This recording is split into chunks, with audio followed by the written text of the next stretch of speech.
Malamig na po ang ating malunggay tea. Ngayon ay sasalain na natin siya. Kasama ng ating lemon. Ito. Unahin muna natin ang ating lemon juice. Lemon juice. Yan. Salain natin ang ating lemon juice. Yan. After nating masala ang ating lemon juice, isusunod naman nating sasalain ang ating malunggay tea. Yan. Kita nyo po, sinasala na natin yung ating malunggay tea. Yan. Ngayon po, magkahalo na yung ating malunggay tea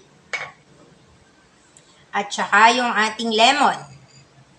Lalagyan naman natin siya ngayon ng sweetener. Lalagyan natin siya ng sweetener. Ang ating sweetener ay ito. Kita nyo po? Stevia. Stevia powder.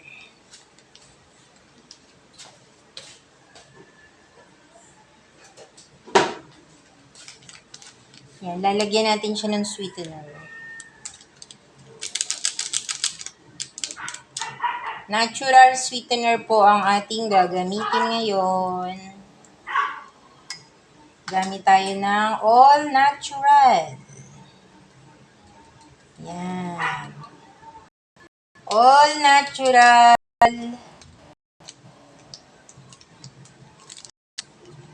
Huwag natin ipakita yung brand. Hindi naman tayo na-endorse. Gamit lang tayo ng sweetener. Yung healthy. Yan ang ating sweetener. And, titikman na natin.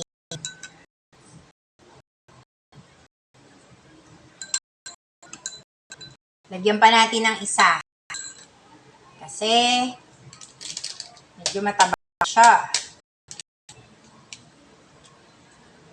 Ito po ang ating sweetener. All natural po yan.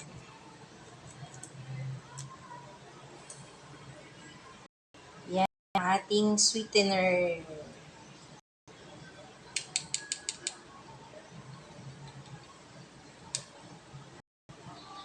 Yan. Titikman natin siya ngayon.